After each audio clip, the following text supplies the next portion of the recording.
How do you check that the data held on your scheme by the PPF is right? Well, to discuss that, I'm joined now by Chris Collins. He's Chief Policy Advisor, and by Andrea Collins. She is the Actuarial Practice Leader, both at the PPF. How does the PPF capture scheme data in invoices?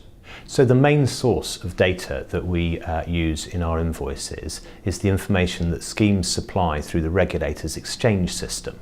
So that's the scheme return, but also the information that's supplied through deficit reduction certificates, contingent asset certificates and the like.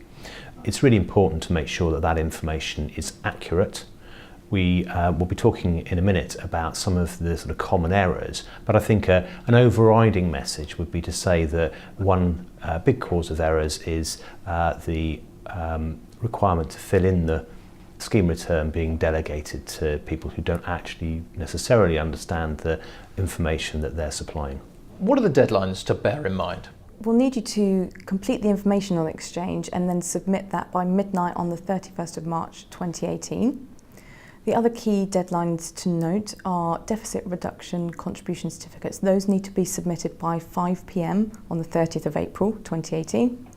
And block transfers will need to be certified by 5 p.m. on the 29th of June 2018.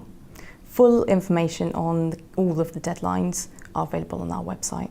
And what are your top tips for avoiding mistakes? So it's quite easy to make a mistake, and it's surprising what kind of impact this can have on your levy invoice. It's important to get your data correct. Here's just a few common pitfalls to avoid.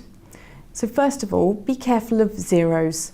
£20,000 is very different from £200,000. Secondly, if you've got a pair of data such as assets and liabilities, do be careful not to switch those figures around. If you're intending to submit a certificate, for example, in respect of deficit reduction contributions or contingent assets, then do make sure that you submit and press submit and do that by the relevant deadline.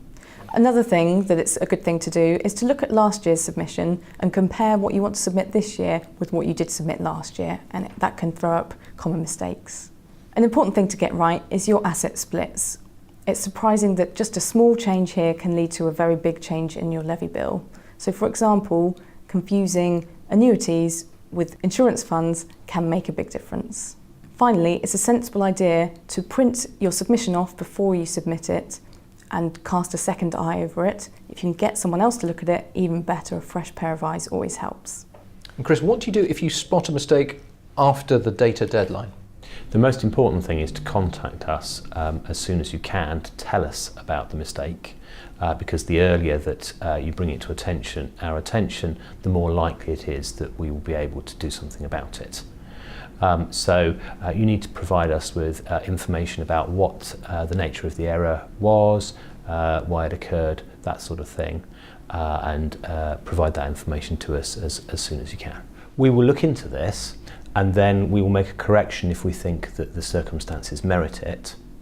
You can find out more about the basis on which we do that on our website where we publish our data correction principles. Andrea Collins, Chris Collins, thank you very much. Thank you. Thank you.